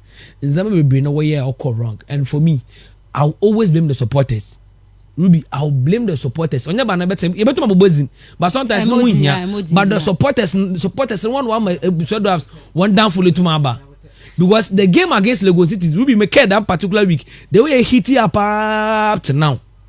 Because even Coach Quay, Ernest Thompson, Coach Rasta Quay, but I Coach Kukudazi, the point of Obotuma Marseille, it has about 10 points to Benye. This 10 points, from 15. Yes, 15 points. In the ever understand, I'm pointing now Onyen. So now already 1 points on Ruby. Ngoyaze Busana before I'm going to this game, no more 38 points. 38 points, exactly. And you know, you better 3 different number 35 points. It is a sad game in Ponkebusian drafts. I was kind of a baby near and come 41. Exactly. And just so for me, Busana supported already 42 points. Yes. Yes. So when the Busadas supporters what caused the downfall of the team, because in that game, Ruby, that's a game how Busadas were bona. Now on any given day, Busadas back a league. And I have a season every year, maybe Busadas one striker say 8 goals. 8 goals from whatever irrigation. Kumasa Santoko to one top scorer says 7 goals. Elmina Sharks the same thing. So for me, I think that actually 8 goals are striker too much. Now do relegation Ruby or a bad precedent the Busadas with too much sets. And Division 1. Maka Samatex, Sika we invest for Samatex, Maka Sky FC. We be man and kinds of Makotoko. These are clubs are one bankrollers. They are investing huge sums of money because GMPC, woman's Makotoko $350,000. Don't for more Division 1. Baby, you go start seeing Mokom. And the interview power had the one communication director. Yeah. Okay, I'm gonna break down. And somehow boy, mining company or Ruby investment or why you was Samatex in Ruby or a big test. Sky FC, Mr. was not investment or was Sky FC Ruby or a big test. And see, Mr. One day, Nana Battle and management, over to my baby, that investment. Nana, Medasi Baby, young Sham, once and care about Congress, nobody can quite non care basse. On Division 1, no, Omoyano 18, to say Premier League 18 now just imagine, say, Ubo zone 2. Now zone 2 16, Hanan can I won't travel very far. Near Ben 18 now, but travel, say, if one hot, Tamale Honomakwa, idea. Mama focus be na e baba rapia po teams so corrugation nya wonya ofi southern sector no nti so wale ye ndemu pa not there northern sector no nya not there them 3 class ofi division 1 ofi premiership oben wonya boko the same zone because Inter Liberty ebusuan drafts. Okay, my focus ni bi wa ha say na e beto aso week we mu de Ghana Premier League na ye be digest na fe ya hwe details 0332097278 0332097277 0244408046. Good morning. Good morning, Miss Ruby Adams. Aquarium organizer. I'm an welcome to them. Me who ye pa aquarium. Catch up go from aquarium, me chairman of pa. Ya jo so bebre. Ba your home na waba. I mean, my rafu angata. They be so do as irrigation. My rafu angata. The ya pa ya ba si si ade. Wa ba wi, adan na we ye. Yehwe ye. Ne da oboko na wa kai wo homework ye. Aquarium mu ami mo do support you be so do as be aso na rafu. Yeah. That's region ya hwe adikatepa ne taxes ya ma wa baro ita da me ya me ka cha wala da ma team sa bi na wa kai sa sharks wa yo wan wa ba sa ko ana ma bo ka pepepe anya me ye me da si bebre. Good morning. Good morning. Ipa chodin baby afrefre Olu akotase Olu yentie o nya pese me kan say draft no omo down for no me the man supporters ne kakra che say why your home at the pandiphobia or support to do us so half team. It has who has no hadia, not to say grass no more class to in a cry. Found 4 billion support to do us. Okay, Lu. Okay, ebe mo so yakotoko supporters. This is aquarium. Good morning. Good morning, Papa Mesubi. Humble Lion. What about Bemedi? Mbacho enti o. I obi bana Obaka and trust some net. Yeah, I'm a correct and one on why you're queering him. I humble lion. I am running to count the count and I am queering him. Aha, can you buy? If I'm a management, share coach Rasta or Cry, or say about this, or no, when you contract. Check the camp coach Cry. So also when you contract. Okay. International should be a team in first up. Them coach too. They been the first leg and should be away. No way are they. Into for primary. Let's say in team coach if you call I'm in company I ain't start contract more one there. Okay. Or when they're there our contract you all. I am the media to blame no one. And for my management. And when yeah. film the business team no wa film because of contract in okay na me should Mr. Question bi the team bi na say onye had no oya ke 1 point no so ya ke na who goal scorer no so ya ke abadi na wodim Meka ho asema dia choke kwaso anetie good morning. Morning Miss Baby. Me ba chodin baby afre free. Evans. Evans sorry we just check akra yon ke anim. Miss Baby leg na be we na adaye kwasi IPC. The leg is ebugu. No yeah the best club na otumo yede on winning leg no.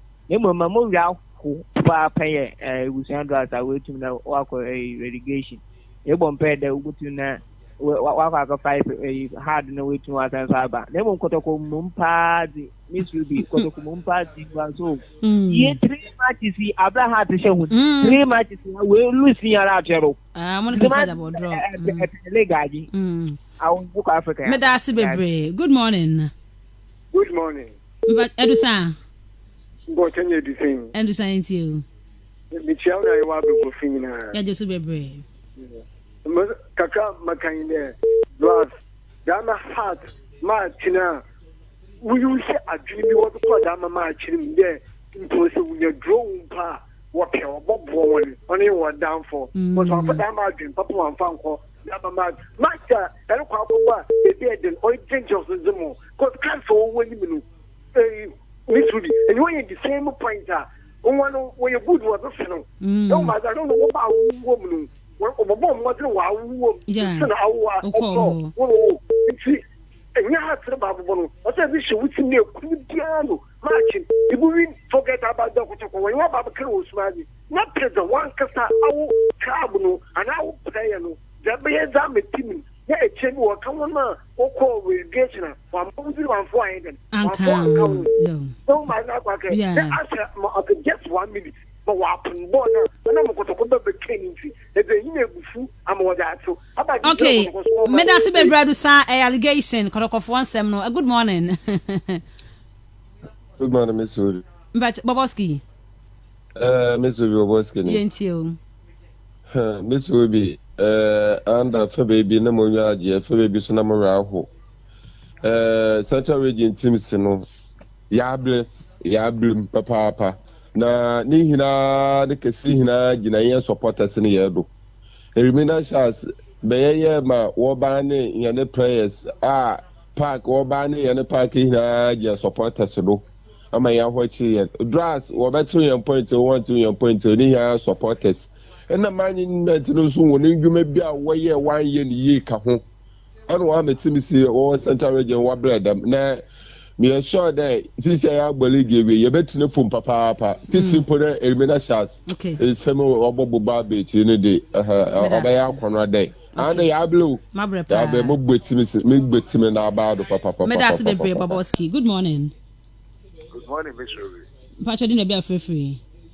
Good morning. Yeah, Mr. Davis. Yeah, Miss Ruby, the host and the champion commentator. Yeah, Pacho. My voice I am out. All because of the Bushia. But Miss Ruby, the rules and regulations of government yan league na ye boneza. No ma embrebia nyejuma. So to suspend the Sharks, 4 players. No dwarfs, what is supporter, wakobo and white. Wake ma wa affect him what's your marks now. What's your point? Then of course every allegation and charges be a thing be that for every concerning certain rule and one control no amount so in brand on Yejuma. Okay. Like a brand on Yejuma da in a 1 year yen coastal area special things in the Medasi Bebre, Mr. Davis. Good morning. Good morning. Oh, good morning. Good morning, Miss Ruby. Pacho din baby free. Ole gana hago. Ole yanti. Miss Ruby. And the payment for na say no mu uniform, no mu food. For my champion man, Dr. Papuku Sindo. E then I see. Then the man cast me request. Number champion chairman Kobe mo na baro. Mboy na say. Mo na baro, mo kile na baro. Miss Ruby ni bia. We are boy, we be near man cast him out to Medasi Bebre, good morning. Hello, good morning. Good morning. Oh, okay. Good morning. Jonas, first female sports presenter, a host and a commentator. How are you? I'm fine, thank you. Asa Khalifa, the taxi driver. And I'm sorry, I'm fine. I'm going to say, no, said you, Miss Ruby. Obi biara obakase na kotoko jewu ma alimenta ya kada mi so obwa obi ampon kan obwa na me no mo obwa se u cho bwa na kotoko fo mini paso o so mo ka masa wonu mi yeme hye me kwan na e di pon bo na che ini how do you call it team of the season Nasha. Okay. Because of what Shakotoko home in a way. Okay. Because we get the zone now Kotoko formation number 1 now. It's not there because league now a problem and talk on a move. What I say, and we change the blood matter for the corner matter. Now we deserve to win the game. Okay. But in any way, another American Busan Rouse. I'm coming for a a bad game because it's a more financial also and Monkoy and Division 1 to the matter. We need Medasi Bebre, mo nyankwa you have Congress. Ebi abi betuma kweteni wo hode ayenim. Good morning. Good morning. Honorable Jaru. Yeah, Miss Rubin. Oh, yeah, chia pa na yakwanim. Miss Rubin, you can mo boy na cha fu about because me kan why am. And Miss Rubin, just lay time yet kan hunu. By kind of kwana no said ebu echa na bibli. Especially mommy say secretary azaweye who call it media na papa one next mom bi am park ni mun sem do as wo match wa ma e boko by wo kona enko bi na se do as ko can be single bo kwana bia do as secretary mommy wa ha wo tim no papa pa yanga e bua ke kan kwano you know better here by next time no so okoba wo be tuna go am tim no because I said go teacher point or three mommy who there Medasi Bebre no Abuja. Good morning. Good morning, Uncle John. Uncle Mpachentia. Abibia because and the ebo no na me phobia supporter me da baby me okra. I didn't put me we are me me. Na eya ne bi catch me se kotoko fifth match no mo boy o mo to o man ton hwe kotoko sa no masa. I even underrated them. Me bua me demo mo so muni mbono kwasa eswa tekura. Kwasa papa. Namala, sabo we na sipi so configuration capture mo papa. Make it chief o mo tekwa bi so yom. Okay. Medasi Bebre, asebo. Good morning. Hi morning. Me ba chodin baby free. The Ghana. Yeah, virgin, the England. Okay. Coach Odachilan team, Bonabado. Uche, I listened to Uche at papa. There, match Okobono, on one the Ghana form no, on attack. The best of the woman away. Of course, why you do okay. See, eliminate chance. Yeah, you do my next year, you're both for next year. Right. It was shut to press, no. Yebi and one eye juma. Medasi my family last caller. Good morning. This Ruby. But you didn't baby free. Nana. Onyemu was a survey about the or the small solution. You know, say office in Sunumusa, also or solution. Onyemu with a minute. What's a noble water for? You talk for people, inca, what's a blank and get it. No more mention na. We talk for bank we say and bank get to be listen. Ndonye mu what else man should do all quality. No wo to pray edom. Nda wonya emwafi ntinu munede. What do wonya onwan yoga. Wa asama wo mo. Ne busa do asese do no. Me turi. Ada we ye ya enwa. Ada we ye ya house nda wa kweke kina da ma kina bi won. Minji ndi da ho akasa mpanyimfo inde da wako akade na adachi obotuma ada mutuna ata asema mekase na wontumina kakada wa wo wudi sin iye busufu. Oh, Medasi Bebre. Good morning, last caller. Good morning, Miss Ruby. If I told you baby are free. Kelvin Elmina Kelvin yentio what you me chewa bogofunya especially now. Yeah, just Bebre. Miss Ruby Obushadras do we will Elmina by Obushadras fitanda maya down. This will be shut outside my down. No, will mean she kind of love na ada busia girls so obobo she taxi that is in adwuma yo e bi feel na ko wo put ya chwo ne ba abeke pa in adwuma ye oh this will be under do they elimina ni je ba ba busia girls ama me we ho pa this will be up to now for me chasi de no busia girls they work congregation she bora this season what ball busia girls wapo how she plays it. Me da se bebre ya beto us where we are 12-1 yen share 12-1 na en fa dia ka chenya no fan to us Methodist University College Ghana frɛ beji adesua wo mo honom na na bibia nkonkan programs a omo ye no ebi small business management accounting or finance HR and procurement and supply chain management communication studies general nursing general agriculture information and technology wo kopie mu odanso man tema wanchi a wo be hu omo campuses ni bi e wo honom omo e wo day evening and after weekend sessions wo ho omo fees ne da form and after no omo hyehyɛ ya wo ri betua nkakanka kwa na afro ho aharo ye pa enti ramu www.mucg.edu.gh na ekoje forms ni bi ho na so komo campuses ni ba bia onsa ebetumi akan bi wo mo se wo mo 30% discount on fees e de ma wasi candidate na fe free SHS for no 800549 967 386 and 0558 122 361. For quality education, you can always trust the Methodist. Yeah, they will see Oyibo Ayabwa 10 from Ayachuma Nebehin Kumase.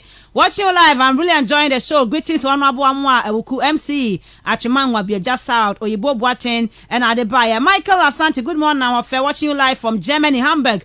I'm Phobia Nyamija. Okay, thank you very much. And I'm also there to me Ede Ebayo doing a great job. Miss Ruby Adams and Emmanuel Kwam Efa Wode and so Ebayo na Finesta website was say so it is over. It is over, pa. The money people are investing in Division 1 League.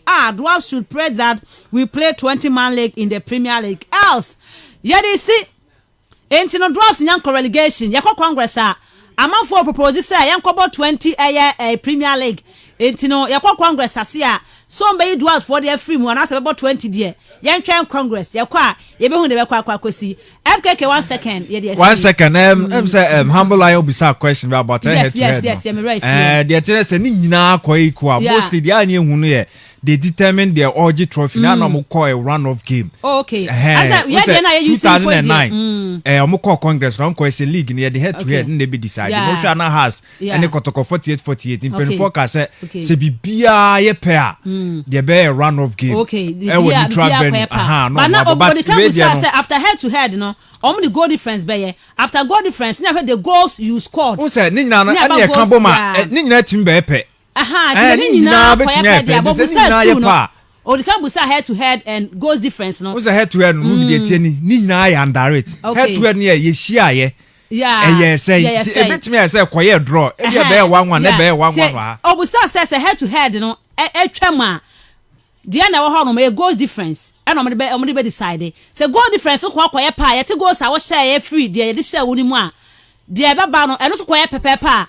Yeah, then nya baba hwe goals a obi a share and also quiet pedia goals ye share tia won so beba in sanet here it where the first 5 things I be share from head to head from goals head to first head to head to goals difference to goals you scored to goals you conceded in tell dey be share me fancy aboaje I time into season bia say you relegation order Congress ana e be kwa Ghana de no what aboaje nkan what na ba na fei Dan NFK ken kamidin at the Miss Ruby Adams ye be say share 12-1 near the aka chenyan e de atoa so e de ama kama dwen me ho nti dwumadie no e na e toa so ye de mo nyina esi bye bye Opia Isis AC Trese e wo gold plated things ye de copper pipes pa pebi na